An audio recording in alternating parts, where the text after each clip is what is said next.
Hey,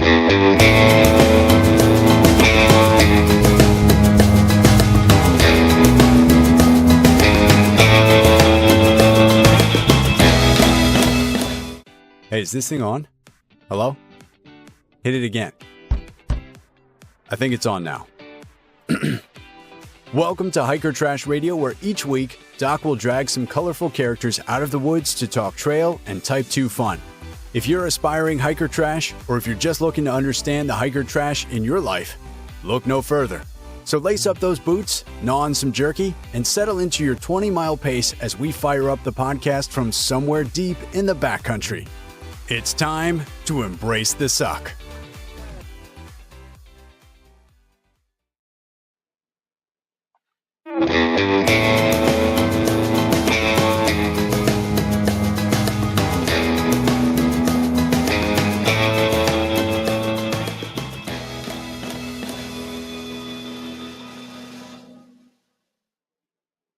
Hey, is this thing on? Hello? Hit it again. I think it's on now. Welcome to Hiker Trash Radio, where each week, Doc will drag some colorful characters out of the woods to talk trail and Type 2 fun. If you're aspiring hiker trash, or if you're just looking to understand the hiker trash in your life, look no further. So lace up those boots, gnaw on some jerky, and settle into your 20-mile pace as we fire up the podcast from somewhere deep in the backcountry. It's time to embrace the suck.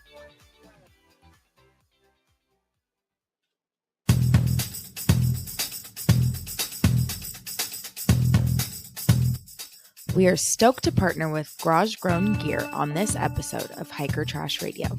Garage Grown Gear, or GGG for short, is your online store for all things ultralight backpacking. Dedicated to supporting the growth of small and cottage brands, they've got everything you need all in one place. From ultralight accessories to dehydrated meals to your big three, Garage Grown Gear has everything you need to lighten your load. Based out of St. Paul, Minnesota, GGG is known for its commitment to providing quality ultralight gear, stellar customer service, and free shipping and returns over $40.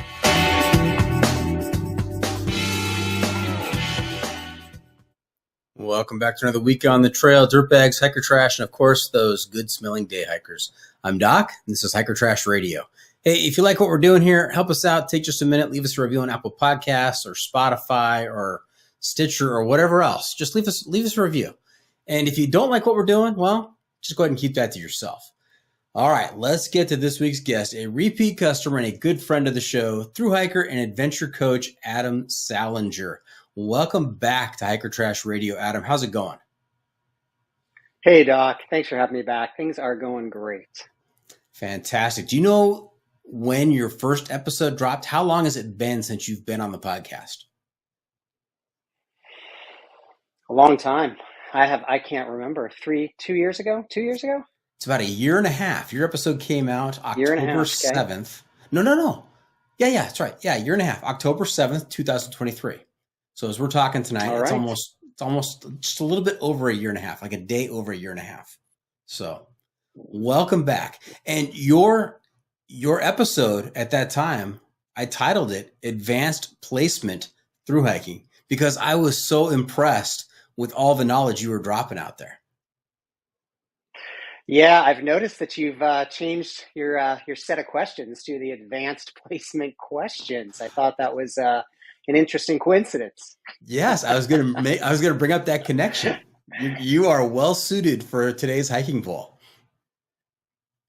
I'm ready. Okay. Now, the last time we talked, I'm just looking at the summary here of the episode. The last time we talked, it seems we covered some ground like bidet tips, Thomas guides, phone booths, sketchy hitches. So, I mean, I just was reinvigorated after reading that description. I can't wait to hear what we talk about tonight. Yeah, we ran the gamut. We talked about a lot of the before times type of situations, which I know you just had a great episode on in terms of what it used to look like. And we did a lot of talking about that too.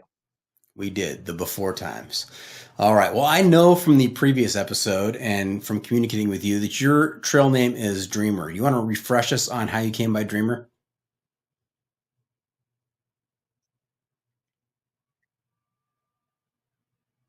Yeah. You are cutting in just a little bit, cutting in and out. I will do my best here. So I got Dreamer the year I hiked the Appalachian Trail, which was 25 years ago, believe it or not.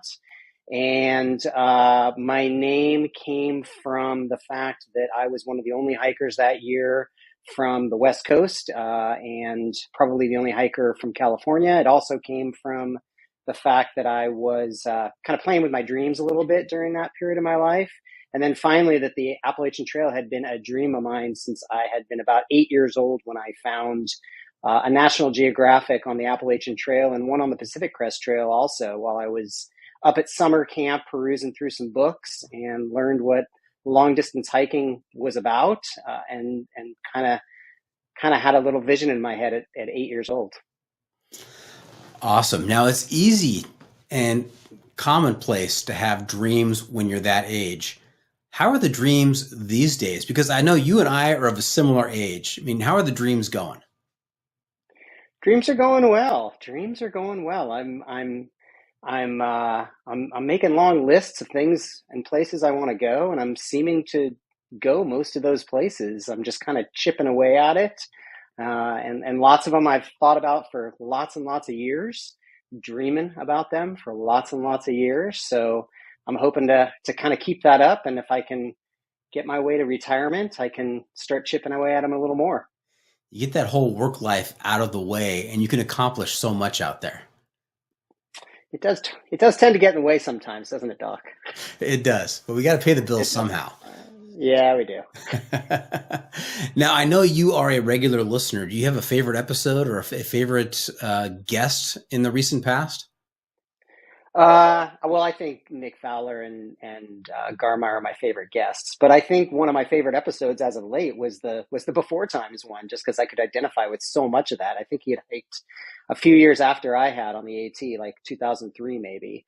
So that one's rich in my mind right now. But in terms of guests, yeah, those two, you can't go wrong with either one of them. And then you add Laz to that, and you've kind of closed the book on all of them. I like the book reference. That's a very Barkley reference right there. Nicely done. Yes. Now, did you listen to the April Fool's episode with Garmire? I did. I woke up that morning and first saw his Instagram reel on it, and then listened to your podcast. It wasn't surprising. I'll say that right now. He is a character, and he puts it all out there when we do these April 1st episodes. I think that's the third or fourth one we've done together. And he just takes it to another level each time. Well, it's not surprising, right? Because he kind of puts it all out there in life. So the fact that he just takes it to another level on April Fools is not surprising. Makes total sense. Yeah. All right. Yeah. Well, hey, you know the format. You know we've got a segment towards the end of every episode called the hiking hack. You gave me a hiking hack last time. Make sure you have a new hiking hack in your pocket for when we get to that part of the episode, so you can share some trail wisdom with our listeners to make their next outdoor experience even better. And hey, you're an adventure coach, so you've got plenty of those, right? I do. All right. Well, let's get to the first segment. Trailblazers Toolkit. That's right. It's time for the Trailblazers Toolkit, sponsored by the ultralight backpacking gear company 6 Moon Designs. Now, Dreamer, I love to talk about gear on the podcast, and I love to hear about the most important item in my guest's adventure gear.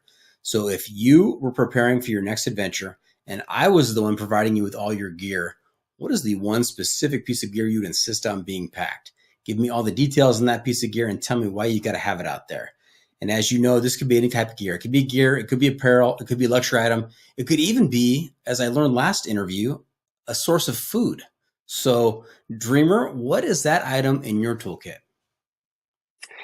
I thought about this because the one thing that I would give you 100 times over is the one thing I shared last time. So I'm not going to share that same thing. So I think, secondly, it's a tough question because my kit changes for every single trip I take, right? Based on length and conditions and weather and lots more. So there's a lot of things that just don't make the cut every single time in my pack for every single trip. But I think the thing that does right now is an Alpha Direct cruiser, super cruiser actually, from Farpoint. Joe up in the coast of Oregon makes some amazing stuff. I'm using a couple of his products, but his Alpha Direct is is amazing. There's a handful of companies now making them, and Joe does a great job. So, hooded, 120 GSM, heavy enough that it's really all I need to take out there anymore. I don't really take a puffy with me anymore. I've just got that alpha fleece, and I can layer my raincoat over it if I need. But I can walk in the morning, I can walk at night, I can sleep in it if I need to. It's pretty multifaceted and pretty amazing. Yeah, the Alpha Direct, it keeps you warm, but it also breathes, doesn't it? I mean, it's really lightweight. You can wear it when it warms up a little bit and still not be bothered. You can. It does breathe really well, and your sweat ratio evaporates quite quickly in it compared to lots of other products out there. So you don't feel sweaty even when it starts to get a little bit wet. But yeah, it's a great product. It really is. And I know like I said, there's lots of companies making it right now. Joe up in Oregon, working for Farpoint, just quality stuff. Now, I'm always intrigued by mathematics. My ears perk up when you say ratio. So what is the appropriate sweat ratio? I don't know. You're gonna have to ask a sweatologist on that. All I know is that I have certain garments that are soaking wet and are very uncomfortable when I'm sweating, and my Alpha does not ever feel like that unless it's caught in a rainstorm. Other than that, it never feels like it kind of wets out and sticks to your body and creates that cold feeling that you get when you're wearing something that's super sweaty. Alpha just doesn't seem to do that. Now, would you say you sweat a normal amount of sweat, or are you a heavy sweater or a light sweater? It's funny you ask. I'm listening to all these people lately talk about getting their sweat rates measured, and I think that's just fascinating. I'd love to do that. I think, I read something the other day that everyone feels like they sweat a lot because they're wet, right? So everyone just feels like you sweat a lot. I don't know. I feel like I sweat a lot. I feel like I sweat a lot of salts. I seem to have a lot of salt stain on my stuff after a while, especially in hot conditions. So yeah, I'd say I'm a heavy sweater, but again, there's nothing scientific behind that. How does one determine your sweat rate? I mean, what does that test look like? I don't know. Karma, you can ask your buddy, man. He talks about it all the time. He had his sweat rate measured. So I have no idea what it looks like. Not even sure I want to know what it looks like. Are we sure that wasn't part of some April 1st joke? I don't know. Might have been. I imagine they put you in a room and you got a bucket under you. I don't know what that looks like. That's interesting. A sponge. Maybe it's more like a sponge. And someone comes in all official and picks up the bucket and they pour it into a measured tank to see how many liters you sweated. Okay. Yeah, I don't want that job. No, that sounds like a terrible job. It does. All right. It does. Well, hey, let's get to the exciting part of the show. Based on your last episode and the title of it, it's the hiking poll. That's right. We're going to get to the hiking poll. And that's poll spelled with 2 L's like a survey, as you know, not like those things you carry in your hands out there. The hiking poll is sponsored by Triple Crown Coffee, dedicated to the craft of fine coffee and the preservation of our national scenic hiking trails. For each pound of coffee sold, Triple Crown Coffee donates $1 to the nonprofit organization working to protect that trail. Have you had Triple Crown Coffee? I have not had Triple Crown Coffee. No. Do you like the PCT and the AT? I like the PCT and the AT. Yes. Have you done the CDT?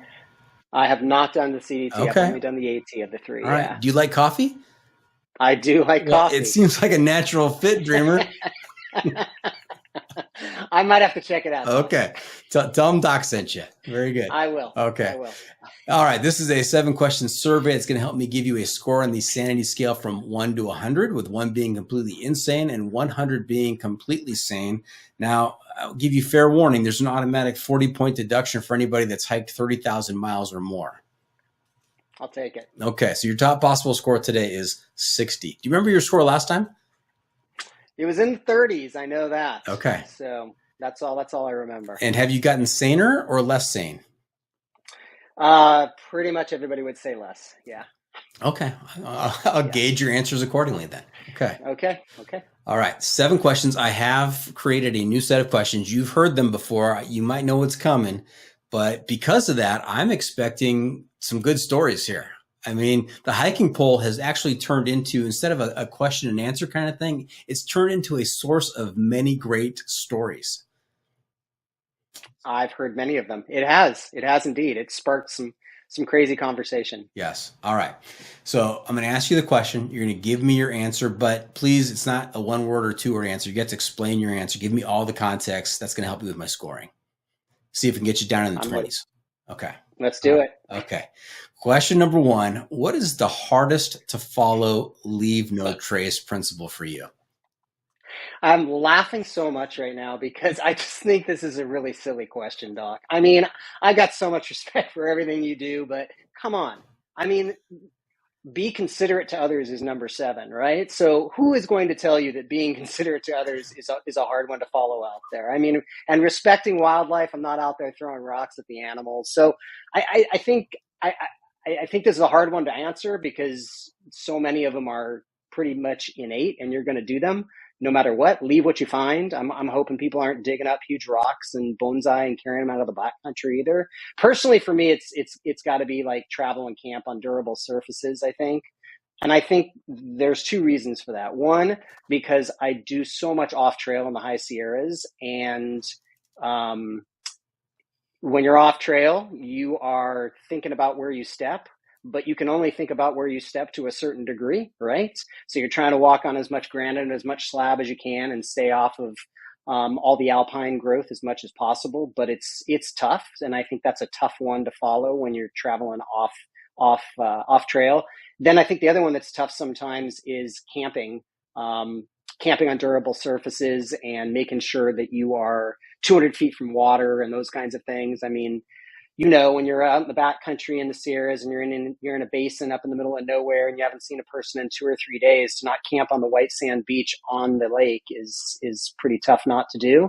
Although I get it, because if I'm the one coming over the hill and you're camped on the white sandy beach, I won't be real happy with my view. So I guess it's travel and camp on durable surfaces. I'm like you said, I'm a backpacking coach, so planning ahead and preparing is not going to be on that list of being hard to follow.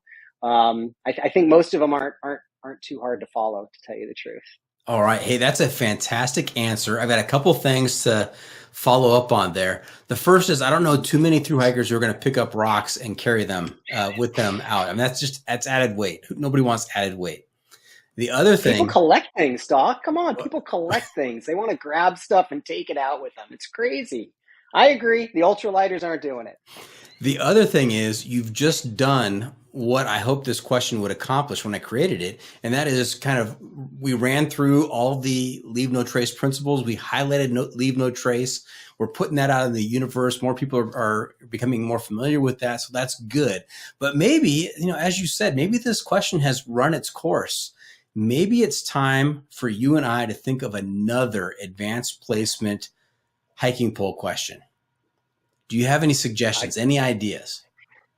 I think one might pop into my head as we continue through the list. Why don't we do that? All right. We're going to go through the other 6, but after that last question, before I give you your score, we need to talk about a new 7th question. All right. I'm going to do my best. Okay, here we go. Question number 2. What is your favorite 100-mile stretch of trail? Out of all those 30,000 miles that you've hiked, what is your favorite 100-mile stretch? I think the one that pops into my mind quickly, I mean, the 100-mile wilderness is amazing. And there's sections on the PCT through the Sierras that are unbelievable. But I think the one that pops into my mind first is on the Colorado Trail from Lake City. Lake City would be south through the Rio Grande National Forest, through Winnemucca Wilderness, through the San Juans. It's all up above 11,000 feet. And one of the things I absolutely love about the Rockies is how there is green growth all the way up to the top, right? So you have that contrast when you're looking at those peaks in terms of you've got the snow that's left and you've got the green and you've got the granite. And it just looks so different than the Eastern Sierras or most of the rest of the country. And that section is pretty remote. So you see very, very few people. And the views are absolutely spectacular. 360-degree views. You cross the high point on the Colorado Trail in that section. That 100-mile section is pretty spectacular. Nice. Now, when I asked that question, a lot of people come back almost immediately with the 100-mile wilderness, but you didn't end up there. You mentioned it, but you didn't end up there. I'm just curious, do you think people feel like under pressure, and just from word association, 100-mile stretch, 100-mile wilderness, okay, that seems like a safe answer? Maybe. And if you've done the AT, I mean, the 100-mile wilderness is kind of a pinnacle for that trail in terms of beauty. The whites and the 100-mile wilderness, in my opinion, are the two most beautiful places. But maybe, yeah, Okay, yeah. all right. But I have trouble comparing the 100-mile wilderness to big expansive views like in the Cascades in Washington or in the Rockies or in the High Sierras. It's beautiful, but you're in that green tunnel the majority of the time. Also in that 100-mile wilderness, you're just out in the middle of nowhere, and you're not crossing any roads, right? I'm pretty used to hiking for days upon days without crossing roads in the Sierras, and I know you can do it in the Cascades as well. So it doesn't happen too much on the Appalachian Trail, but it happens in the 100-mile wilderness. And if you're in the green tunnel the whole way, and then you come to the 100-mile wilderness, just by sheer context, right? Contrast to your previous experience, you're like, it's even more impressive. It is. Okay. It is. It's stunning. Question number 3. What is your least favorite piece of necessary gear? I think my first aid kit.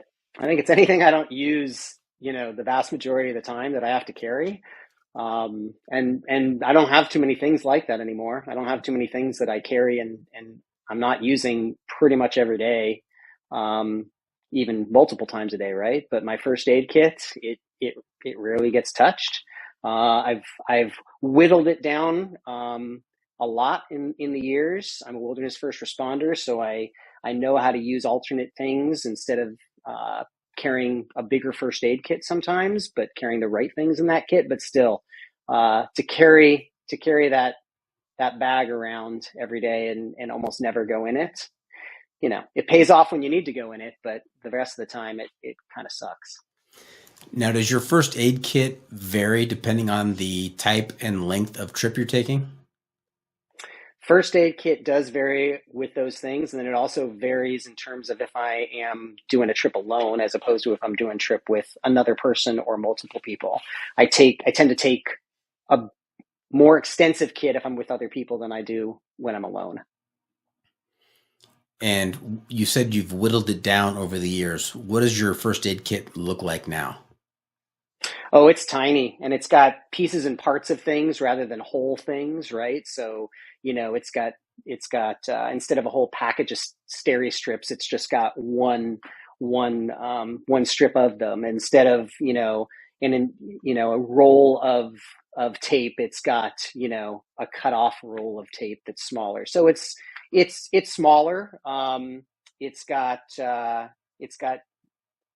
things that I check for every trip, so I don't have to carry a lot of them, right? So it's got, a very small selection of medications, but medications that I check every single time I get back, rather than 10 pills of each or, a bottle of each or whatever it might have been years ago that I might have been carrying. Okay. Question number 4. What is the longest food carry you've done? The longest food carry I've done, I did the John Muir Trail in 2013 without a resupply. I did it unsupported. So that was 7 days. So that was my longest that I have carried food. I'm taking a trip this summer in the Sierras where I'll be on a loop for 8 days, but 7 was the longest up till now. You did all 211 miles in 7 days? I did 200 and I did 20 less than 211. I had to start in Tuolumne Meadows. I couldn't get a permit out of the valley. So I started in Tuolumne Meadows and finished on Whitney. Got it. Yeah. You were hauling, man. That's a pretty good clip. It was great. It was all 30 plus mile days, and I didn't take a stove and I didn't take a tent. And yeah, it was back when I was starting to experiment more and more with going lighter and lighter. Okay. Question number 5. what is your most hiker trash moment? I think probably the one that comes to mind, I'm sure there have been many, but the one that comes to mind was when I hiked the AT. I was in New York, and I had been hiking days upon days in New York in extreme humidity, which as a Northern California dude, I'm not used to, nor do I enjoy humidity, and it was just ruining me. And I hadn't gotten off the trail for probably 4 or 5 days, and I was a mess physically and mentally, and I just had been wet for all of those days, and I was miserable. So I got to Bear Mountain, and I got to the highway, and I hitched, and the person asked, "Where do you want to go?" And I just said, "Anywhere with air conditioning." And they dropped me off at some huge super mall. And I walked into the super mall with my backpack on and just smelling like, the worst ever and feeling like the worst ever. And I didn't even make it more than about 50 feet into the mall. And I just stood against the wall and just slid down. And I sat right there against the wall in the entrance to the mall for probably 2 hours, 2.5 hours before I could even get up and go get myself a cold soda or anything else. I was just ruined. And I just remember sitting there and, I'm on the ground and I'm watching people, up higher here walk back and forth in front of me, just looking at me or trying not to look at me or trying to have their kids not look at me. Yeah, that was probably the top for me. That is great. I'm just picturing that as you're describing it. That's fantastic. It was awful. All right. Question number 6. What is your best hitch story? Oh gosh, I've had some good hitches. How many hitches do you think you've taken? Oh gosh, I don't know, hundreds probably. Yeah. Yeah, probably. I mean, getting back and, something in the Sierras where I'm not doing a loop and I need to get back to my car, much less, all the long trails and hitching into towns and everything else. Oh yeah, lots. Some weird ones. I think the craziest one was actually at the entrance to the 100-mile wilderness in Maine. And it was at Shaw's boarding house. And Keith Shaw was still alive at the time. And he was an old guy. He was probably just about 80 years old. He couldn't hear much and he couldn't see much.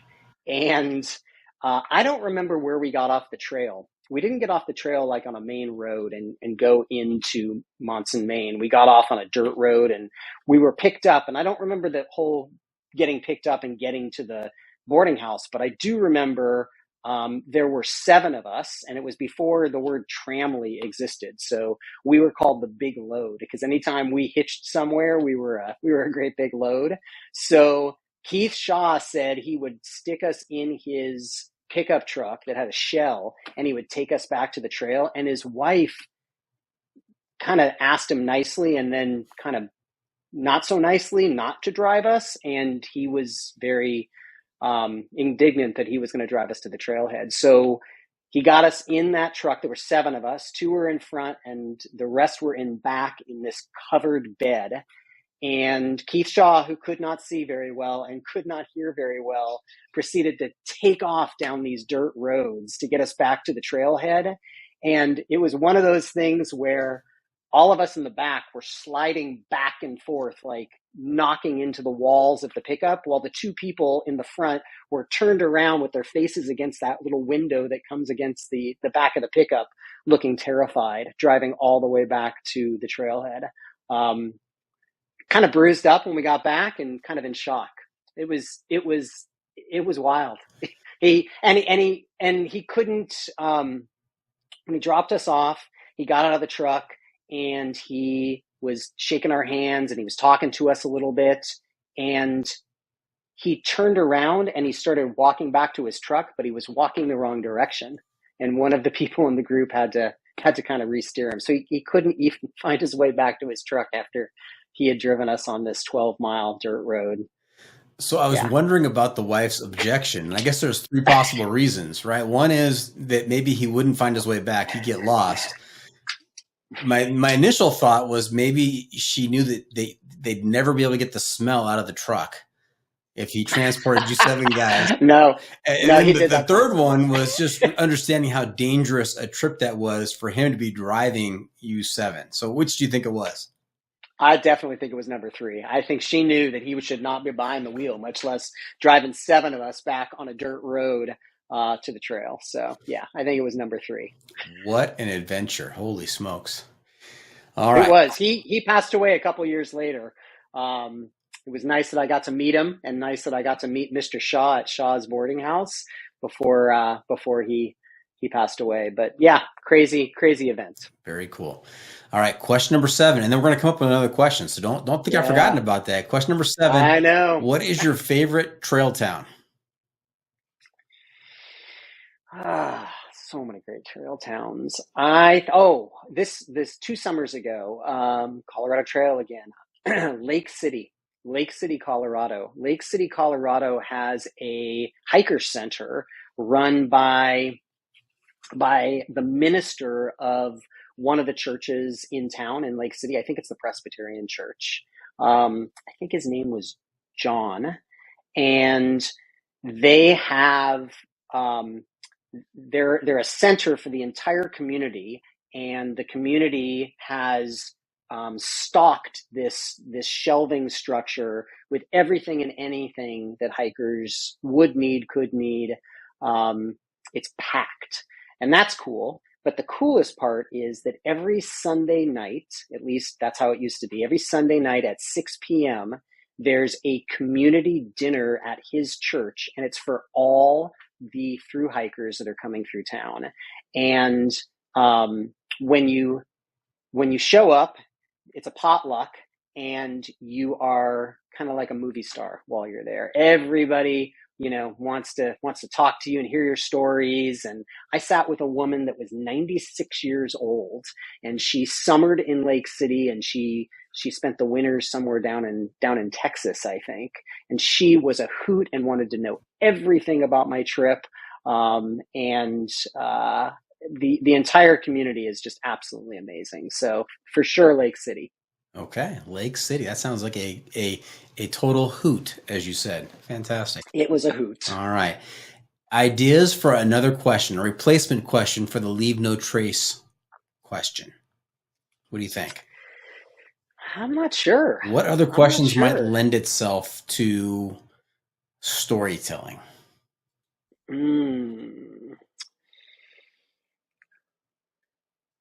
Maybe like something like, what's the worst choice or the worst predicament you've gotten yourself into out on a long distance trail or out in the backcountry?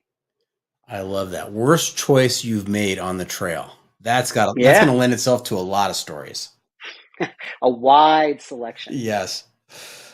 Fantastic. You know what? You get bonus points for that one. Let me put your answers through the Hiker Trash Radio algorithm here. You know the formula. I've got to carry the 3. I need to multiply by pi. That's right. And then I've got to divide by, I don't know, root 5, of course. Root 5. Yeah. And then I'm going to make a slight adjustment for your sweat ratio in that mall in New York. And I come up with a score of 41. That reflects the bonus points. So nicely done. Nice. I'm glad I bounced myself a little higher this time. That's right. Nice. All right. Hey, before we get too far down the trail, Dreamer, let's back up a little bit. Remind us, where did you grow up? How did you get into thru hiking? And what are you currently doing to finance your adventures? I grew up in LA near La Brea Tar Pits till I was about 12 years old. Then we moved to San Luis Obispo, which is halfway between LA and San Francisco. Family wasn't outdoorsy. Hanging out in a park for the day in LA was the extent of our outdoor experience as a family, for sure. I played soccer from time I was 5 until I finished high school. And I kind of got introduced to the outdoors at 8. As I mentioned earlier, my grandma sent me to summer camp. And summer camp in the East, where she was from, meant you were going away for the whole summer. And in the West, there were no camps like that. but there was a camp that you could go to all 5 sessions. So they sent me to all 5 sessions. So I was gone the whole summer, but being gone for each session meant that I got to go on each session's backpacking trip. So I went backpacking 5 times a summer in the Sierras from the time I was 8 years old. And that kind of sparked my interest. And then finding those old National Geographics kind of added fuel to the fire to turn me into somebody who wanted to hike and who loves to hike. In terms of paying the bills, I've been an educator for almost 30 years now in all kinds of different roles, mostly a focus on elementary school. I opened an outdoor ed school for a district, which was a lot of fun. And now I'm on the bridge to retirement as a homeschool teacher. And that's what I do during the daytime. On the side, I do a lot of one-on-one tutoring. I love working with kids individually. So that's a ton of fun. And then last year I opened Alpine Adventure Coaching, kind of decided to put my 50 years as a backpacker and my 30 years as an educator together, to kind of try to impart a lot of what I've learned and the mistakes I've made to other people. So those are the ways I'm kind of making sure that I can continue getting out into the backcountry. And luckily I've got summers. So because I'm an educator, I've been able to get out in the backcountry every summer for the last 30 years, which has been priceless for sure. Fantastic. I want to go back to the summer camps. There are some kids that get sent to 1 session of summer camp. There are some kids that get sent to 5 sessions of summer camp. And what does that say about your family's feelings towards you? I mean, was it like, we got to get this kid out of here? He's driving us crazy.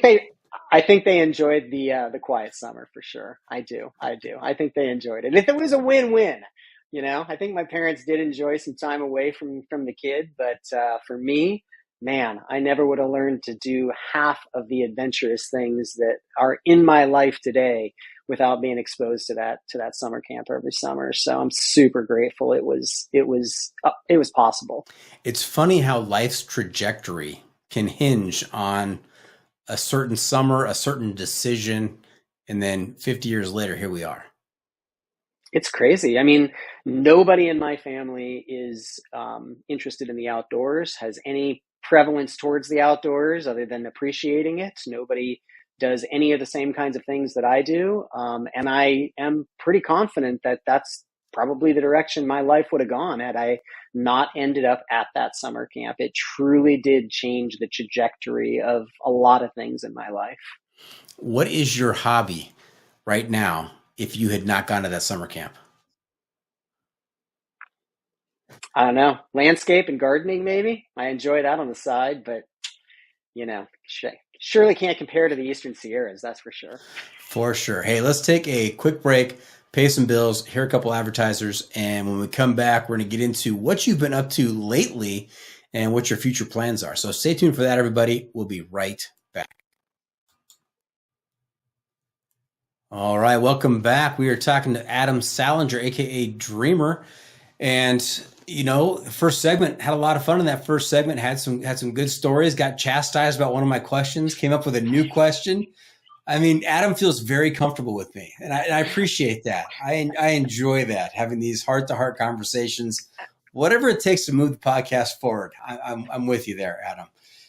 So let's talk about what you've been up to since the last time we talked. And I took some initial notes from our back and forth correspondence and put together quite a list. And I just asked in between episodes here, or in between segments, have you done all these things since the last time we talked? And you said, yes, this and more. I mean, so you've been a busy guy. You've really gotten out there.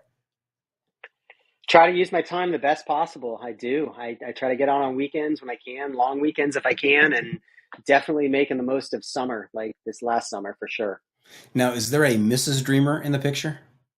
There is a Mrs. Dreamer. Mrs. Dreamer works full time, and that enables me to disappear on weekdays pretty easily, especially in the summer. So like this coming summer, I'm taking off for most of the weekday, and I'm coming back for the weekend and hanging out with her, and then going back, into the backcountry for another week and coming back. So yeah. Yeah, it works out well. And is she very supportive of this, or does she get home and she looks around and says, "Dang it, he's done it again"? She is the most supportive person that you could ever imagine. Yes, 100%, and always has been. All my crazy ideas, she stands behind. Fantastic. And is Mrs. Dreamer a hiker as well, a thru hiker? Mrs. Dreamer is not a thru hiker, but she's a hiker. She hadn't done any backpacking in 20 years, and this last summer, I got her out there again for the first time in 20 years, and we had a great time. Where'd you take her? How long? And what are some of the highlights? We did a 30-mile loop out of Bridgeport on 395 on the Robinson Creek Trail, an area I really love around Crown Peak. It goes by about 6 lakes within that section, comes within about 6 miles of the PCT in a beautiful little canyon, has lots of off-trail possibilities, but we stayed on that loop. If you were to ask her what the highlight was, it would probably be the food, because I was the one that cooked, and at home she's the one that cooks, and she's an amazing cook.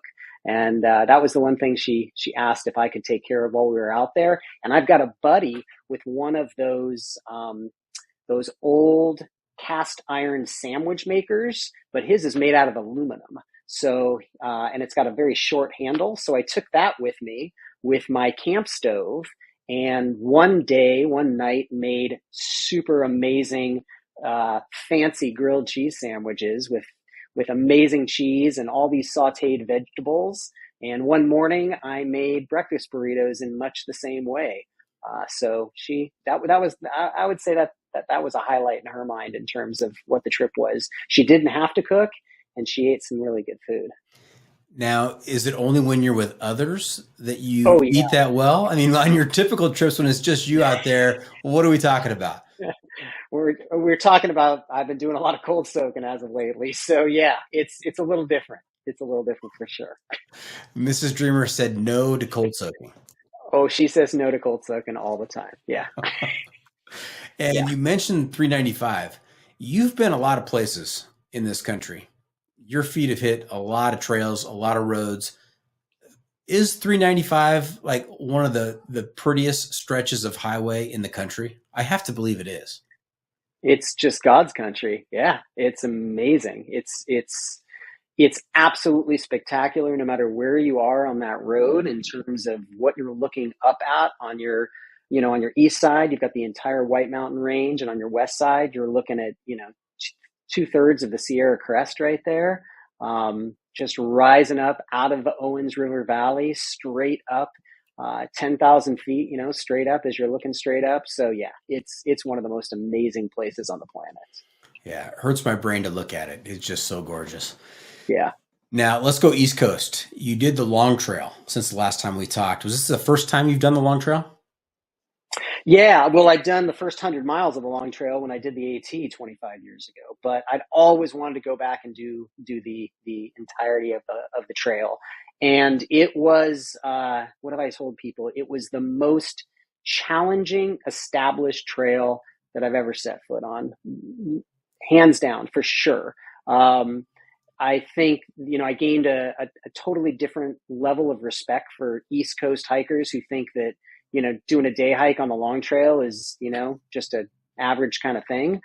Doing a day hike on certain parts of the long trail is like being off trail and being scrambling in the Sierras. So the weather, the humidity, the sweaty rocks and the sweaty roots and the technical aspect of the ladders and the rungs and the scrambling, it was crazy. And I had the first 5 days, every heat record in Vermont was broken, and it was super, super hot, but not as humid. And then it rained for like 5 days, and there were tornado warnings, and they asked hikers to leave the trail.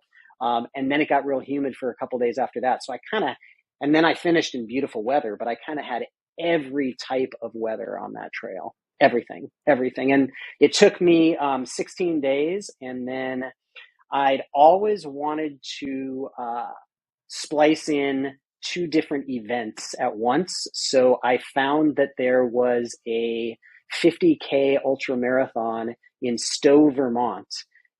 exactly when I would be coming through Stowe, Vermont. So 200 miles into my 275 mile trip, I got off the trail on a Friday afternoon. On Saturday, I ran the 50K. And on Sunday morning, I got right back on the long trail and spent 5 days finishing up the long trail. So I took that one day off to run the race, and it was the first official ultra marathon I had run. I had tried to run another in the previous year, but it had been canceled. And it was a lot of fun. And a lot of people said, you're not going to be in running shape, you're going to be in hiking shape, and it's, you're using different muscles, and you're really going to have trouble, with the run. And the run was great. The run felt terrific. My body felt really strong. And I didn't notice that I had, for the last 200 miles, built muscles that were hindering my ability to run or my enjoyment of being able to race. The funniest thing about running that race was that every single person that ran that race was very small. There was probably 250 people. Every single person was from that area. And I ran with a lot of different people in the race. And I got the same question from 2 or 3 people who said, wait a minute, you're from California? You flew all the way out here for this race? And I said the same thing every time. I said, no, I walked here. It was the best look on their face every time I said it, right? So then we had to talk about the hiking trip, and then I passed some other people. There's that guy that's hiking the long trail. So it was a lot of fun. It was a great day in so many ways. Dreamer, they are still talking about you to this day. They're telling stories about this guy from California who showed up at their race. They knew everybody else in the race except for this guy from California. Yep, I was the unknown. It was great. It was the best day. Very worth it.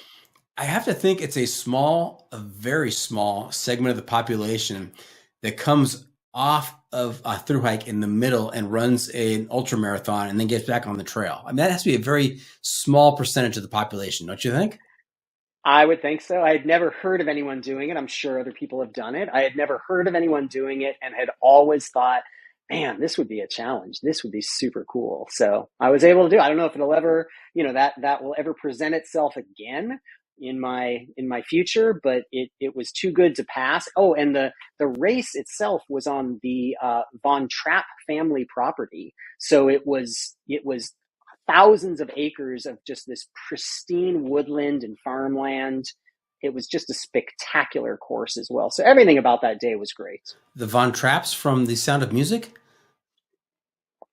Yes, the Von Trapps from The Sound of Music. It was their land.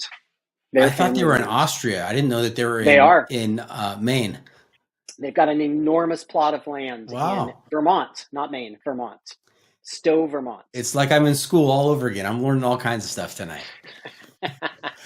I also wanted to point out that in your first part of that answer, when we were talking about the long trail, that this is the most times, I think, in the history of the podcast that the word sweat or a version of sweat has been, sweat, sweaty, sweating has been used so frequently. I mean, the sweat ratio is, the ratio of the sweat word to the other words is really high. Don't get any ideas about naming the podcast episode that, okay? I was thinking getting sweaty with Dreamer. That is awful. It's awful, but it's good. And I'll also point out that I know you've done the PCT, you've done the AT. Oh, I've only done part of the PCT. You've only done part of the PCT. Okay. Well, I was going to point out that you were not a triple crowner, which is true. But I'm not even a double crowner. Yeah. But you do have the Triple Tiara now. Congratulations. I do. Thank you. Yeah. I've done the JMT 3 times and the Colorado Trail once and the Long Trail once. So yeah, I've got it. I'll have the other 3 someday. Do you let Mrs. Dreamer wear the tiara out when you guys go out? No. It's I don't strictly for the cabinet, the trophy cabinet. Absolutely. Got it. Absolutely. All right. So very difficult hiking on the Long Trail. The most difficult hiking on an established trail. Ever. By far. Yes. Okay. Yes. A lot of sweat. Doc. All right. And then is this list in chronological order? Did you then do the Wonderland Trail? So this was last summer. So last summer I left 3 days after school ended, I went to Vermont. I hiked the Long Trail. My family met me out there. We did like 2 weeks in the Northeast, traveling around. We came back home to California, and like 4 days later, I drove from Sacramento to Mount Rainier. And I didn't have a permit for the Wonderland Trail, but I have been successful for lots of years getting walk-up permits where walk-up permits still exist. So I was pretty ready for it. So I drove to Rainier, and I got there an hour or two before and kind of camped out in front. Rainier is interesting because they have three ranger stations that open at the same time around the mountain. So you're competing against all those people who are in those lines as well, right? So it was fine. I got a permit for 5 nights, which was about what I wanted. And one of my nights wasn't great. I was able to later talk to a ranger on the trail who had a walkie-talkie. They're willing to change your permit if you find them during work hours out in the backcountry. They can do that on their radios. So I was able to change my last night. With my original permit was like 6 miles off the trail, and I didn't want to have to do that. So the ranger was nice enough to change my permit. I hiked the Wonderland Trail years ago, like in 2008, I think. And I hiked it in 7 days, and I had 6 days of rain. So I'd always wanted to go back. I didn't see anything that year. And this year I had perfect weather. There was a little bit of smoke one day, but it was absolutely perfect. 5 days was great. I could have done it faster if I had wanted to do it faster, for sure, but 5 days felt really good. My campsites were spaced evenly. And like I said, the weather was great. There was tons of water. The wildflowers were going crazy.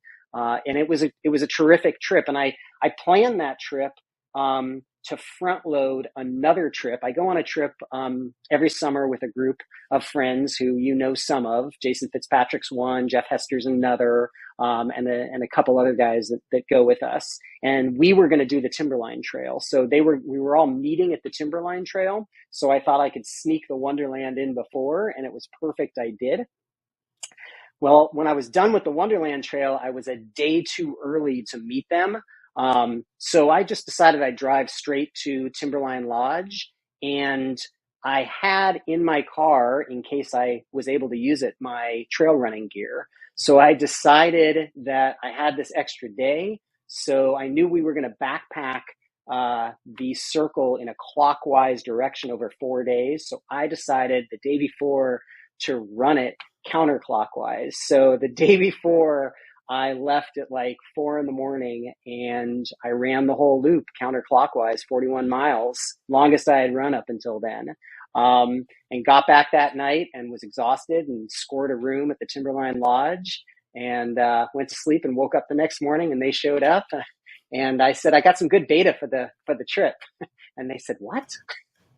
And I explained that I had run it the day before, but those trips were put together in that way so that I could kind of squeeze as much as I could out of the end of the summer. And I think I got back from the Timberline Trail just days before I went back to school and back to work.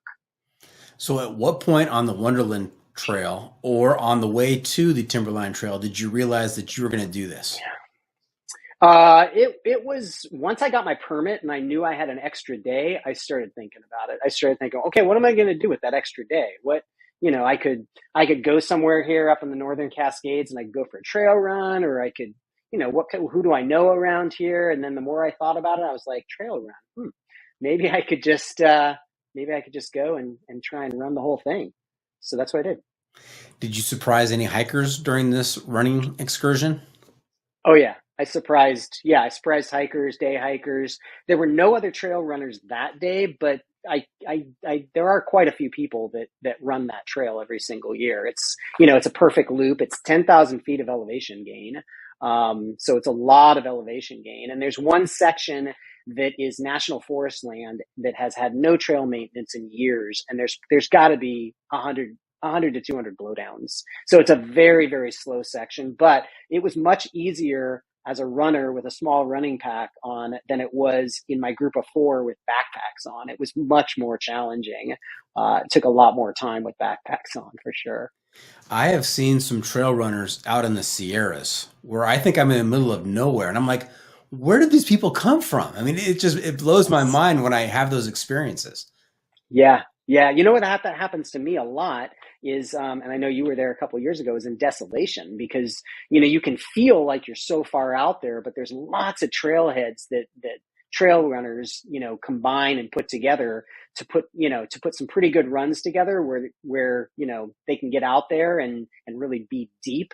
And some of them are only doing 15 miles while others are doing 30, 40 miles. But yeah, I've seen trail runners out in the middle of nowhere too, and it's a surprise. Yeah, where did they come from? I mean, they got Yeah. this little pack. They can't be planning on spending the night out here. They're just going to keep on going. That's crazy. Yep. That's crazy. Yep. With this experience that you're describing, I know what's next for you. The Barkley. The Barkley's not next the for you, Barkley. right? No, the Barkley's not next for me. I'm just going to keep listening to all your good content about the Barkley, but the Barkley's not. No, I think it's in your wheelhouse. You're the guy. You're the guy that's going to conquer the new course. Somebody's got to conquer the new course, but I don't think that somebody's going to be me. I don't think that somebody's going to be 50-something years old either. We'll see, but I think it'll probably be somebody else. Thanks for the encouragement, though. Sure, absolutely. I'll put in a good word for you. I'm sure you will. You've got that option now. All right. Now, next thing I see here is Tip and Jim Trip. I'm assuming that Tip and Jim, that's not the name of a trail. Is that the name of people? Tip and Jim. Tip and Jim. So let's go back to Jason Fitzpatrick and go back to his plethora of movies. And one of his movies is called Noatek, Return to the Arctic. And Noatek, Return to the Arctic, if you have not seen it, Doc, you are missing the best 14, 17 minutes ever. Noatek, Return to the Arctic is about these two men, Jim and Tip, who have been friends for decades and decades and decades and have gone to the Arctic every summer together on boat trips for, decades, spending anywhere from 3 weeks to 3 months up in the Northern Territories. And when they did Mile and a Half, they met these two guys on top of Muir Pass at Muir Hut. And if you watch Mile and a Half, these two old guys are in it. And they formed this relationship. And then the next year they went and they filmed this movie.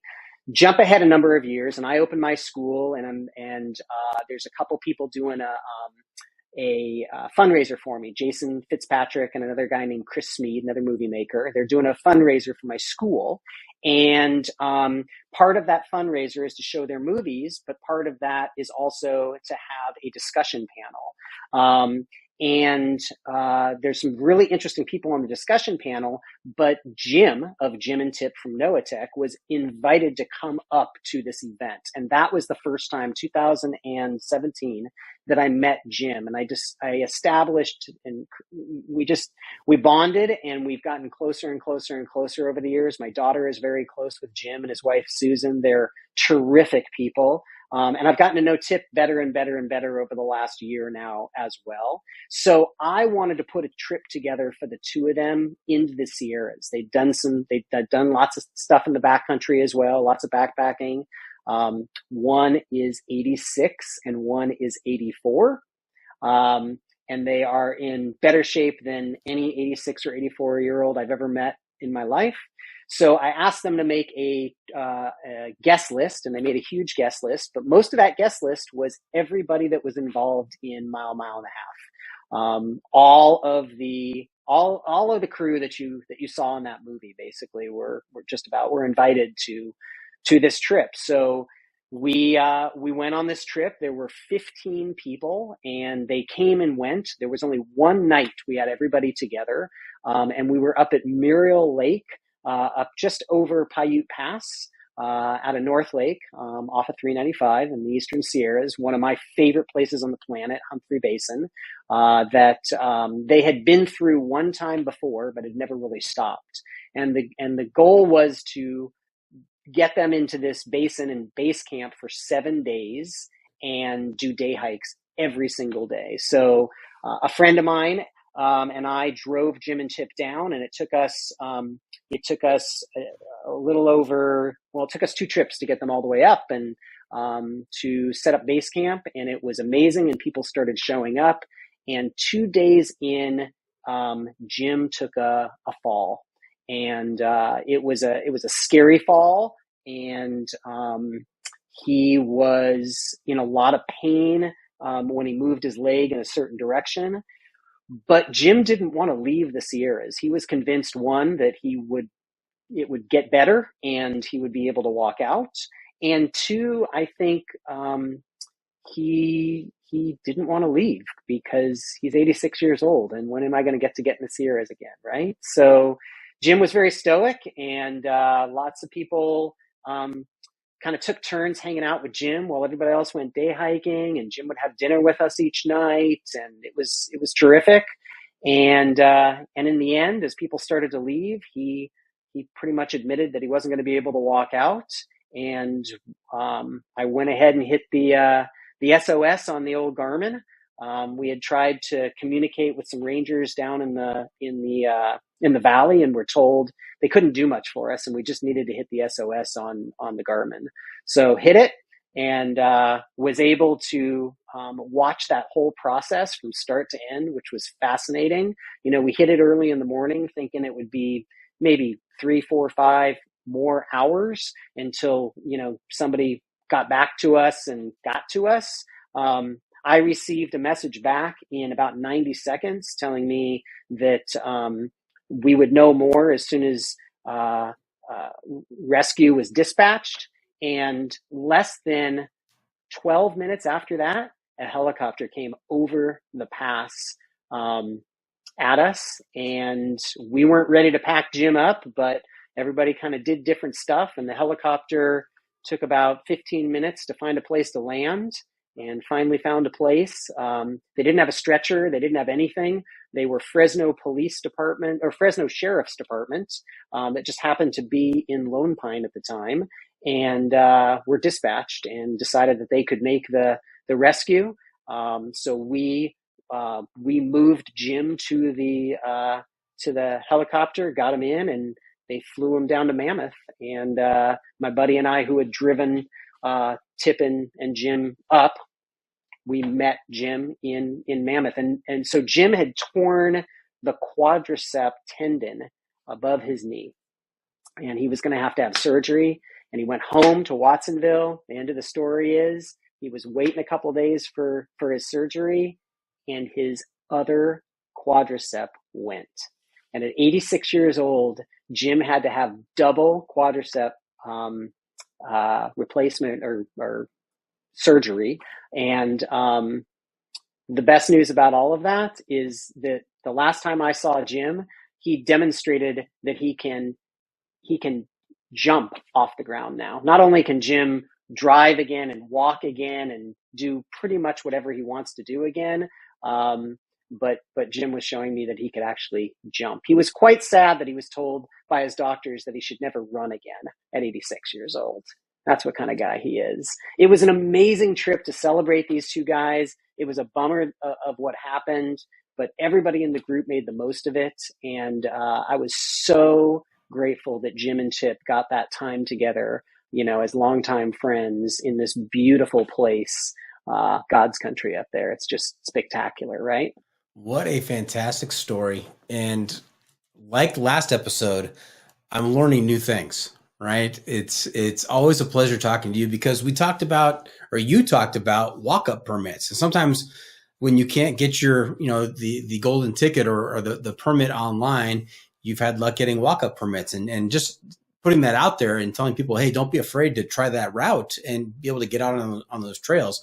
That's one thing that we don't normally talk about. So that was good. And then, actually what happens after you push the button, the SOS button on the Garmin? That's just a wild story right there. How quickly that all took place.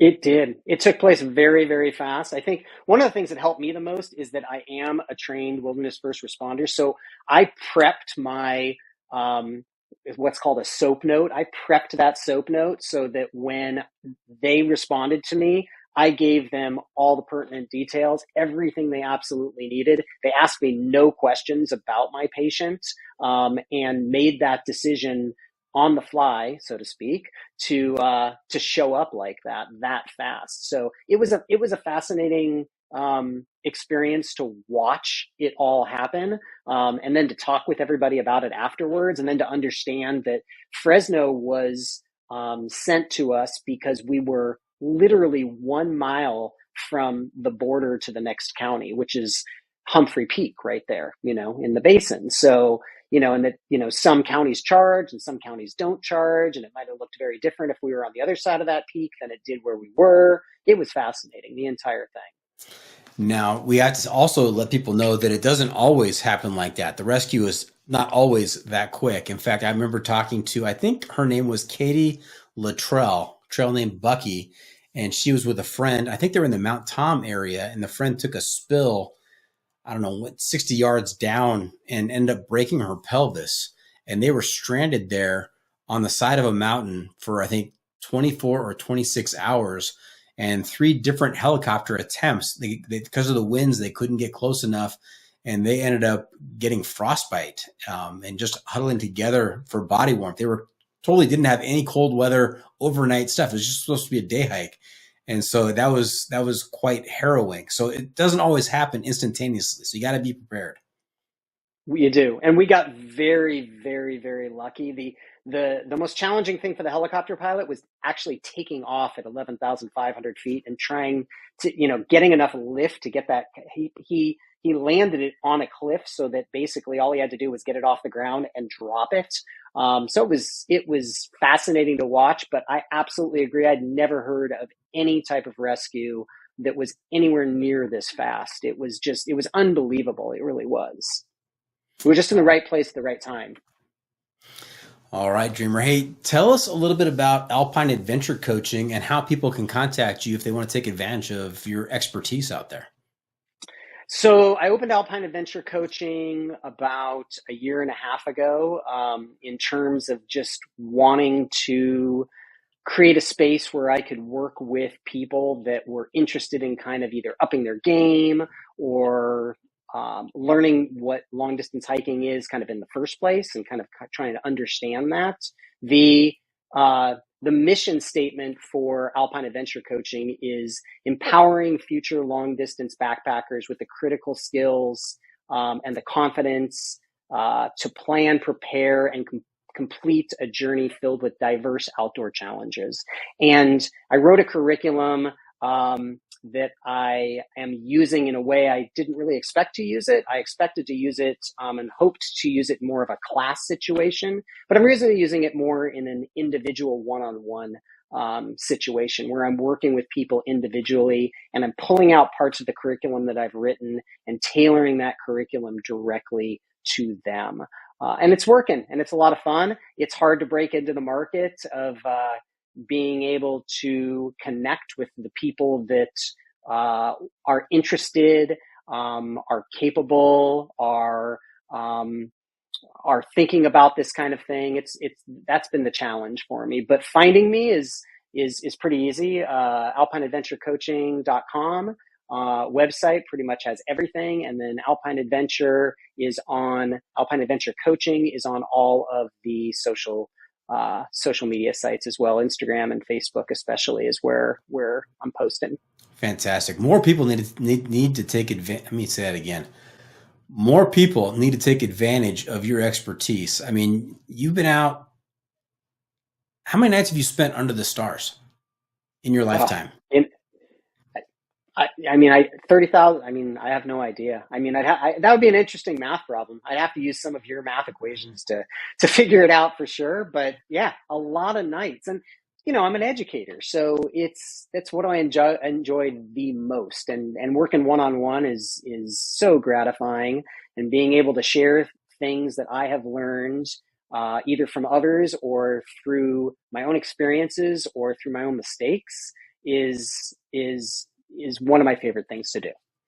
Yeah. 50 plus years, 30,000 plus miles, lots of summer months. I'm not sure what the mathematical equation would be, but probably the sweat ratio would be involved.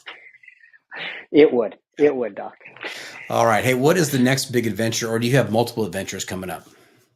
Oh, I got multiple for sure. I think the easiest way to sum it up is spring break. I'm spending in Arizona and Utah, which is next week, all week. And then I've decided to spend my entire summer in the Eastern Sierras, all off trail. So I have been, creating maps on Caltopo for years and putting little pins in places I've always wanted to visit. So I've got about 6 different loops and trips that I'm doing this summer out of various trailheads in the Eastern Sierra, just aiming at basins and drainages and plateaus that I've been looking at for years. So just kind of bounce around to those all summer long. Spring break, I'm going to the Grand Canyon, I'm going to Canyonlands, Moab, and Bryce Canyon. So I'm going to bounce around to those as well. Wow. Well, if you're nearby Mitre Basin at the end of June, that's where I'm going to be. So we've got a little trip planned. That should be a lot of fun. That's one of my favorite places. Absolutely, for sure. It's I was there last August. I've been there many, many, many times. I'm excited you're going there. Actually, I think you mentioned to me the last podcast we did that you guys went off trail maybe when you did the High Sierra Trail, but you didn't actually enter into Mitre Basin. Is that a conversation that we had, and that you needed to hit it someday? I believe so. Yes. And someday is in a few months here. Oh, I'm happy for you. Yeah. It is truly one of my favorite places in the Sierras. It really is. Keep it quiet, though. I wouldn't tell a lot of people about it. It's just you and me talking here, buddy. All right. Perfect. All right. Hey, Dreamer, you know where we are right now? I can only guess. Hiking hacks. That's right. It's time for your hiking hack. And this segment is sponsored by the outdoor clothing brand Magnet Designs. Thru Hiker owned and making quality ultralight craft outdoor gear by hand in Bend, Oregon. Designed on trail, built for trail life. Visit magnetdesigns.com with no E in designs. So Dreamer, what trail wisdom do you have for our listeners to make their next outdoor adventure even better?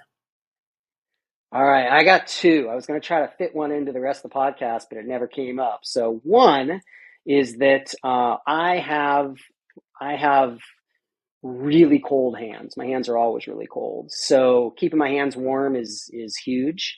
And I've tried all kinds of things, but the one of the things I like the best are disposable hand warmers. And for everyone that's listening, they are biodegradable. But the cool thing about disposable hand warmers that a lot of people don't realize is they are activated by a chemical reaction, and that chemical reaction is activated itself by oxygen. So if you take that oxygen away when they're in the package, they don't have any oxygen, which is why they haven't started, right? So those hand warmers are meant to last 8 hours. Many times we don't need a hand warmer for 8 hours. We need it for an hour or 2 in the morning or whatever it might be. So the hack is that you carry a Ziploc bag, and when you're done with that hand warmer after an hour and a half, you put it back in that Ziploc bag, squeeze out all the air, and that chemical reaction immediately stops. And that other 6.5 hours that you had on that hand warmer is still there for you to use. So instead of taking a ton of pairs of hand warmers for an 8-day trip, if you know you're only going to need them for about an hour every morning or an hour every night or whatever that might be, you can take one pair and you can take a Ziploc bag and get rid of that oxygen. That one has saved me a lot of weight, obviously, a lot of money, but it's also saved me from feeling so bad that I'm going through so many of those hand warmers, because I use a lot of them in the backcountry in addition to all kinds of glove combinations. So that's one. That's brilliant. And the second one is, the second one's the pee bottle, man. I am anti-pee bottle, actually. Here's my take. I don't think you should have a pee bottle, because most of us are so tired at the end of the day and so conked out that we go to sleep long before that show takes place above us. So when I got to get up at night and I got to pee, I turn it all around in my head. And instead of being mad or frustrated that I got to get out of my bag, I'm excited to go out and look at the sky and the stars, because I know that I'm not going to get out of my bag for any other reason, because it's too damn cold out there. So I'm going to use that as an opportunity. It's going to be a win-win. So I'm not big on the pee bottle. I get it. If it's raining, that's going to suck having to go outside, but I'm all about going outside. I don't care if I'm I'm a little bit cold for 90 seconds, I'm seeing that show above me that I usually miss because I'm usually asleep. Adam, you've made it tough on me. Now I've got a choice to make. I'm stuck. I'm vacillating between getting sweaty with Dreamer and Mr. Anti-Pee Bottle. I mean, it's just too good. It's too good. I'll leave it up to you, Doc. I trust you. All right. Fantastic. So there you have it. We're just about done here. Hope our listeners enjoyed our time with Adam. I want to thank him for joining us this week. Dreamer, how can our listeners keep up with you on social media, and where can they find updates on these trips that you got coming up? Alpine Adventure Coaching, like I said, good place to find out about the business and me. My Instagram is Dreamer2000AT, and my personal webpage is Adam's Treks, and it's got all of my trips and all of my gear lists and pretty much everything. Okay. Remember to check out Hiker Trash Radio on social media as well. We're on Facebook, YouTube, Instagram, and TikTok. And if you have comments or clips you want to share, you can send it to me at hikertrashradio@gmail.com. Off the beaten path. Now, unfortunately, Adam, we can't always be on the trail. And when we're not, we need to find a way to get our adventure fix. So I'm going to ask you to share some outdoor adventure media with our listeners to help them get by. This could be a book, a movie, or a documentary. We call this segment Off the Beaten Path. I know you've already mentioned, what is it, Noatek, Return to the Arctic? Yep. Noatek, Return to the Arctic is amazing. All of Jason's movies are Mile and a Half, Noatek, Return to the Arctic, Unsupported, which doesn't get a lot of talk, but it's amazing. And then Free Outside, obviously, that you know all about. The other would be I'm rereading. I'm just finishing my favorite book ever, and I think I mentioned it last time I was on, which is High Sierra Love Story by Ken Robinson. And Doc, if you have not read that book, the opening 5 pages is about Mitre Basin. But not only that, I just think with your love of the Sierras and your knowledge of the Sierras and your knowledge of all the people that spend their days in the Sierras, you would absolutely love that book. I've seen you post piles of books, and that's the one that needs to be in it. Ken's an amazing writer, and I think you will laugh and learn when you read that book. Fantastic. Can I order it on Amazon? Yep, you okay. Sure can. That's what I'm doing tonight then. Fantastic. What have we not asked you? And before I wrap things up tonight, just one more segment. What have I not asked you that you're dying to tell us about? What do we miss tonight? The one thing I'm interested in, here's the one thing I'm interested in. I've been listening to all your content with Laz and your trip to Barkley, which is fascinating. But I heard you talk about something recently with Laz that I'm interested in, and I'd never heard of it, which is the Race for the Ages. And you talked about this on one of your last podcasts with him. I'd never heard of it. I looked it up. It's in one place once a year. And I'm wondering, with the little bit of pull you've got nowadays with Laz, I'm thinking that the Race for the Ages needs to go US wide the way Backyard Ultras has gone US wide. I mean, it only makes sense, right? I just think that you asked me once about FKTs and if I was interested in that movement and such, and I told you I think 30 years younger, I'd be interested in that movement. But that Race for the Ages, in terms of how that thing is set up, I am fascinated by that. Not so fascinated that I'd go to Tennessee for it, but fascinated that I would do it if it was somewhere close enough to be near it. Intriguing, isn't it? It is. Everybody's got a shot. Everybody, and I'm trying to figure out why that hasn't blown up a little more like Backyard Ultras. I mean, I don't know how all those races are put together and, all that, the ins and outs of all that. But man, I see so much potential for that concept of Race for the Ages. And if nobody knows what we're talking about, they should go back and listen to your podcast with Laz talking about it, or Google it, because I was just absolutely amazed by the structure of that race. He is just fascinating. He's a fascinating man who has come up with some fascinating things in this world. There's a lot going on up in that noggin of his, for sure. He's got a lot going on, and I will make some suggestions. See if we can get that going, like the Backyard Ultra. I think it would. I think it would explode. I mean, what hasn't that has been out of the box? That has come upon us in the world of adventure and ultra that hasn't exploded. And in Backyard did. I just got to imagine there are a lot of people that would be so interested in Race for the Ages that maybe Backyard feels a little bit out of their realm, but Race for the Ages is like right up everyone's alley. Yes. All right. Great suggestion. Hey, we are finished. Thank you for coming on the podcast again, Adam. Of course, the invitation extends to another episode down the line after this next set of adventures. Would you mind coming back on? I'm always happy to come on, Doc. It's a lot of fun. All right. Well, listeners, I want to thank everybody for tuning in. Always remember, the trail is the trail. It doesn't care if you want to go downhill. It doesn't care if it's almost dark and you're looking for a campsite. It doesn't even care if you just ran the Timberline Trail and have been calculating your sweat ratio the whole way. The trail is the trail. Embrace the sock.